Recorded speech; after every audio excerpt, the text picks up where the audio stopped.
जी, शुक्रिया बहुत-बहुत और अस्सलाम वालेकुम। मेरी तरफ से तमाम सुनने वालों को मेरा सलाम। मैं हूँ डॉक्टर तूफ़ा कलीम और मेरा ताल्लुक़ पाकिस्तान से है और मैं एक फ़ैमिली फ़िज़िशियन हूँ।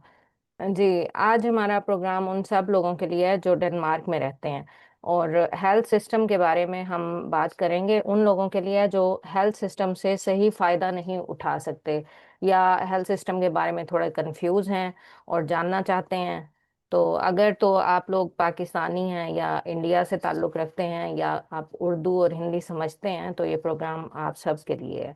आप सबको इससे कोई फ़ायदे की बात मिलेगी। हाँ जी, आज हम बात करेंगे डेनमार्क में डॉक्टर के पास कैसे जाना चाहिए, यानी डॉक्टर के पास जाने की रिक्वायरमेंट्स क्या हैं और कौन से हकूक़ आपके पास हैं और वो गलतफ़हमियाँ जो अक्सर लोगों को बीमार होने के बावजूद डॉक्टर से या डेनमार्क के हेल्थ सिस्टम से मदद लेने में दुश्वारी थोड़ा-सा महसूस करते हैं वो लोग। तो उन गलतफ़हमियों को भी हम थोड़ा-सा डिस्कस करेंगे। हाँ जी, मैंने असल में सवाल बनाए हैं, जैसे मेरे पास मरीज़ आते हैं तो वो सवाल पूछते हैं, तो उसी अंदाज़ में मैंने सवाल बनाए हैं, तो उनको हम वन बाय वन डिस्कस कर लेते हैं। तो डेनमार्क का हेल्थ सिस्टम कैसा है? सबसे पहले लोग सवाल करते हैं या नए आने वाले हैं या जो पहले से भी हैं, उनके लिए एक ये इन्फॉर्मेटिव पॉइंट है कि डेनमार्क का हेल्थ सिस्टम पब्लिक फंडेड है। जब इसका आप मतलब है कि इसका जितना हक मतलब एक क्या है डेनिश कि जो सिटीज़न का है है, डेनमार्क उतना का ही सिस्टम हक वो एक पब्लिक रेज़िडेंट फंडेड है। या इसका फॉरेनर मतलब या ये है कि इमिग्रेंट तमाम का जो भी है। डेनमार्क के रहने वाले हैं उनको जब वो सीपीआर लेते हैं, उनके पास वो सारे हकूक होते हैं हेल्थ केयर सिस्टम से मुतालिक जो एक डेनमार्क के सिटीजन को होते हैं। तो चाहे आप सिटीजन हैं, इमिग्रेंट हैं, रेजिडेंट हैं, फॉरेनर हैं या कुछ अरसे के लिए, कुछ सालों के लिए आए हैं, तो आपके पास हकूक सारे वही हैं। आपको जैसे ही आपका सीपीआर बनता है, आपको एक फैमिली डॉक्टर, जिसे हम आइन ले कहते हैं, वो आपको एक मुख्तस किया जाता है। हर शख्स का अपना रजिस्टर्ड जीपी होता है और इमरजेंसी की सूरत में डिफरेंट नंबर हैं, वो आपने डायल करने होते हैं। जैसे हर जगह की इमरजेंसी के मुख्तलिफ नंबर्स होते हैं। तो इलाज के लिए आप जब जाते हैं तो कोई आपका बिल नहीं होता, ना चेकअप का, ना कंसल्टेशन का, ना किसी लेबोरेटरी टेस्ट का, ना ही किसी सर्जरी का। बस आपने जो है मेडिसिन का पेमेंट्स करनी होती हैं, जो आप मेडिसिन यूज करते हैं। बाकी सारा सिस्टम आपका फ्री होता है। तो अगला जो सवाल है कि डेनमार्क में डॉक्टर के पास आप अपॉइंटमेंट कैसे ली जाती है? तो बहुत आसान है। आपने अपने डॉक्टर को, आपके डॉक्टर का नंबर होता है, आपने उसको कॉल करना है। सुबह 8 से 9 के दरमियान आप अपने डॉक्टर को रोज कॉल कर सकते हैं वीकडेज में। अब इसमें भी लोगों को बहुत सी गलत फहमियां हैं। बहुत से लोग समझते हैं कि अगर उनकी अपॉइंटमेंट बुक नहीं है पहले से, तो बस अब आपका ताल्लुक यानी मुश्किल है डॉक्टर के साथ बनाना। और अगर कोई आपको इमरजेंसी वाकई हो गई है तो अब आप अपने डॉक्टर के पास कैसे जाएंगे? आप डेली अपने डॉक्टर को 8 से 9 के दरमियान कॉल करके अपॉइंटमेंट ले सकते हैं। बाज दफा तो ऐसा भी हो सकता है कि आपको सेम डे की अपॉइंटमेंट मिल जाए। अब अपॉइंटमेंट पहले से अगर बुक करनी होती है तो वो कैसे करनी है? उसके 3 तरीके हैं। एक तरीका तो ये है कि आप मिन ले ऐप से बुक कर लें। मिन ले और सुनहिल ऐप, मिन एसपी या मिन सुनहिल, ये दो ऐप्स हैं जो डेनमार्क में बहुत ज़रूरी हैं हेल्थ सिस्टम के साथ कनेक्ट करने के लिए। और हर इंसान को जो डेनमार्क में रहता है उसको ये ऐप्स होनी चाहिए उसके पास। तो इन दोनों ऐप्स के थ्रू या तो आप डिस्कस कर सकते हैं, अ, अपनी डॉक्टर के साथ डिस्कशन भी कर सकते हैं और अपॉइंटमेंट भी ले सकते हैं, या फिर आप ऑनलाइन कॉल करके डॉक्टर को अपॉइंटमेंट ले सकते हैं। तो ये दो ऐप्स के जरिए आप एक तो अपने डॉक्टर की अपॉइंटमेंट ले सकते हैं और एक आप कॉल करके ले सकते हैं। अब दूसरा सवाल होता है पेशेंट का, तीसरा सॉरी, के स्पेशलिस्ट डॉक्टर के पास कब और कैसे जा सकते हैं? स्पेशलिस्ट डॉक्टर के पास जाने के लिए कोई डायरेक्ट तरीका नहीं है। पहले अपने जीपी के पास जाना होता है। जीपी डिसाइड करता है कि क्या आपको स्किन स्पेशलिस्ट की ज़रूरत है या हार्ट स्पेशलिस्ट की या किसी और फील्ड के डॉक्टर की ज़रूरत है। और रेफरल देना जीपी का काम है और इसको हम हैंडविस्निंग कहते हैं।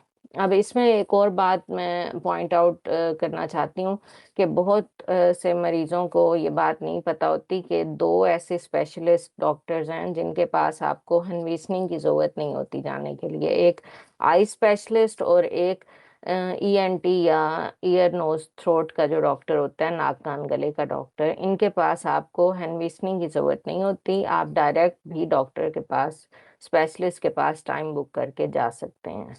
और इसी में एक और बात मैं आपको ये बताती चलूं कि आई स्पेशलिस्ट के पास जब लोग जाते हैं तो बाज दफ़ा सिर्फ लोग आई साइट चेक करवाने के लिए डॉक्टर के पास चले जाते हैं, जबकि ये काम आप किसी भी ऑप्टिशियन से, शॉप पर जो ऑप्टिशियंस की शॉप होती हैं उनसे भी करवा सकते हैं। तो अगर वो समझेंगे कि आपको आई साइट के अलावा और भी कोई मसला है तो वो आपको आगे फर्दर आई स्पेशलिस्ट के पास कहेंगे कि आप चेक करवाएं। अगर सिर्फ आई साइट का मसला होगा तो वो आपको एनक एडवाइस कर सकते हैं। तो अब थोड़ा सा गलत फहमियों के बारे में बात करते हैं कि मेरे पास कुछ लिस्ट है जो लोगों में आम है उन गलत फहमियों की, कि यहाँ का डॉक्टर कुछ नहीं देता, बस टेस्ट ही करने देते हैं। तो ये असल में, ये जो डेनमार्क का सिस्टम है ये प्रिवेंटिव सिस्टम है, यानी हर टेस्ट का मतलब ये नहीं है कि इलाज होगा। डॉक्टर अननेसेसरी टेस्टों से परहेज करते हैं। इसका मतलब ये नहीं कि वो आपकी बात नहीं सुन रहे, वो आपकी बात सुनते हैं और सिर्फ जरूरी टेस्ट जो हैं वो करवाते हैं।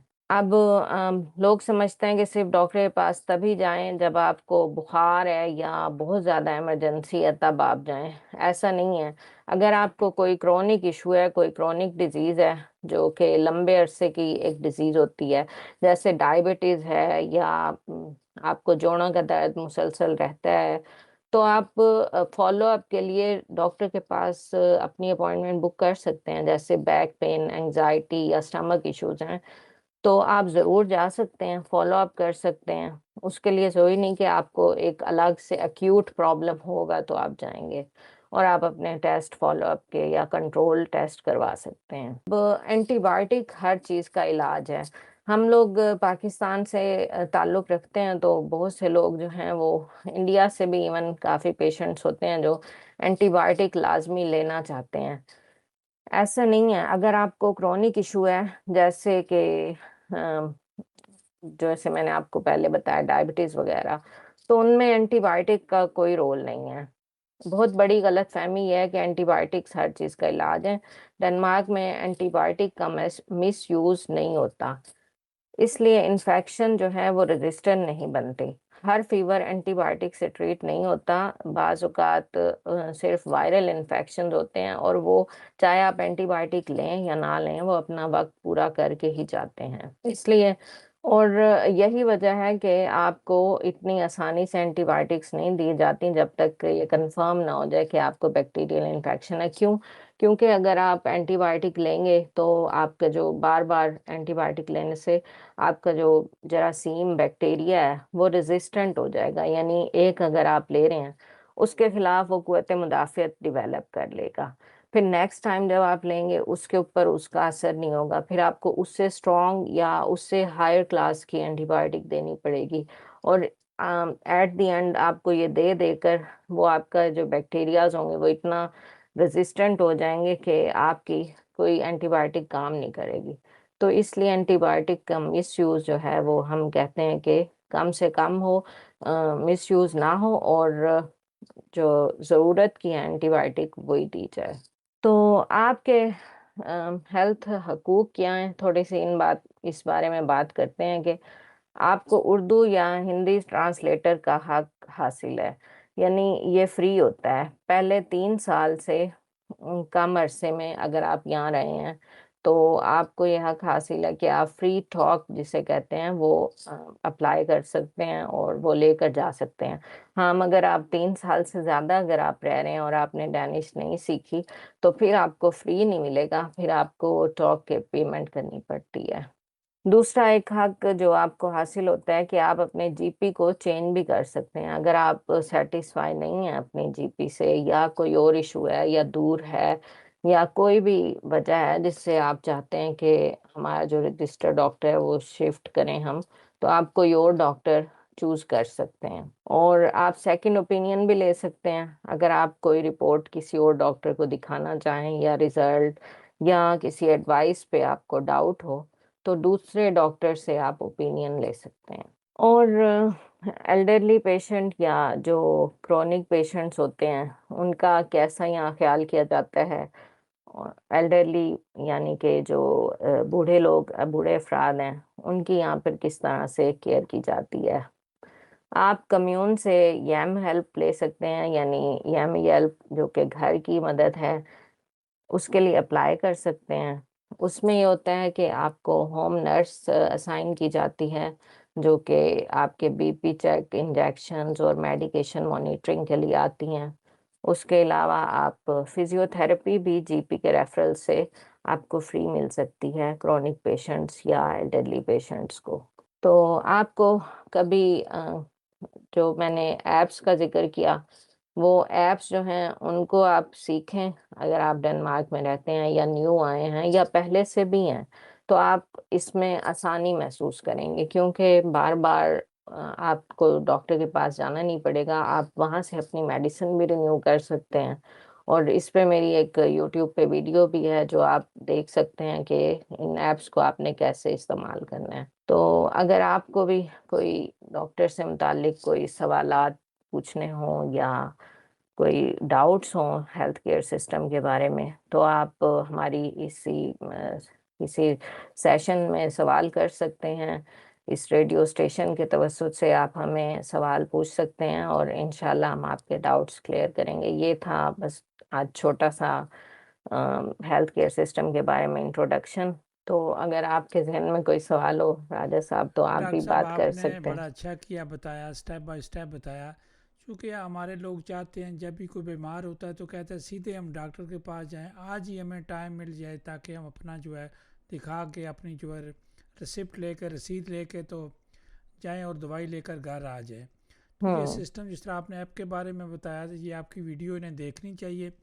इससे सबको फ़ायदा होता है, आप आने वाले पेशेंट को भी फ़ायदा होता है, डॉक्टर का टाइम भी बच जाता है और जी। दूसरे पेशेंट जिन्हें ज़रूरी होता है उनको टाइम जो है वो ज़्यादा मिल जाता जी। मैंने कई बार देखा है कि पेशेंट्स को ये नहीं मालूम होता कि हम उसी दिन अपने डॉक्टर को, अब जैसे शाम में किसी को कोई मसला पेश आया है और वो चाहता है कि मैंने अब कल जीपी को अपना चेक करवाऊं, लेकिन वो कहता है मेरे पास अपॉइंटमेंट नहीं है।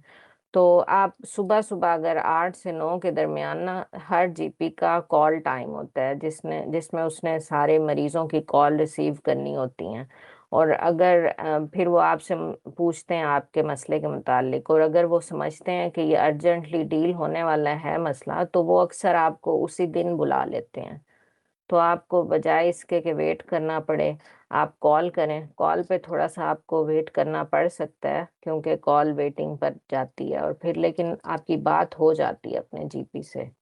और ऐप का ये भी फायदा है कि जैसे अब आजकल सिस्टम ये हो गया कि पहले ऐसा होता था कि 1 जीपी होता था, लेकिन अब सेटअप्स बन चुके हैं जिनमें 2-3 जीपी इकट्ठे बैठे हैं, 4 जीपी हैं, 5 जीपी हैं। तो आप ऐप के जरिए अपनी मर्जी से अपना डॉक्टर जो मर्जी चूज कर सकते हैं। यानी आपका रजिस्टर जो है वो एक सेटअप होगा पूरा क्लिनिक, उसमें 3-4 जीपी बैठे होंगे। फिर आप अपनी मर्जी से चूज कर सकते हैं कि मैं इस डॉक्टर के पास जाना चाहता हूँ। हर बार आप उसी का टाइम ले सकते हैं। तो ये ऐप में ही आप कर सकते हैं ज़्यादा आसानी से। इसी तरह मेडिसिन भी आप रिन्यू कर सकते हैं, जो आपकी क्रोनिक एडवाइस हुई हुई मेडिसिन होती हैं, जैसे कि मेटफॉर्मिन है, इसकी डायबिटीज़ की या ब्लड प्रेशर की या कोलेस्ट्रॉल वगैरह की, ये आपको सिर्फ रिन्यू करवाने अक्सर डॉक्टर के पास जाना पड़ता है। ये ऐप में आप रिन्यू कर सकते हैं। है। डॉक्टर साहब आपका बहुत शुक्रिया, आपने अपनी मसरूफियात से टाइम निकाला, इनको आपने इन्फॉर्मेशन दी। लेकिन ये बड़ी मुफीद इन्फॉर्मेशन है जो कि हर पेशेंट के पास होनी चाहिए।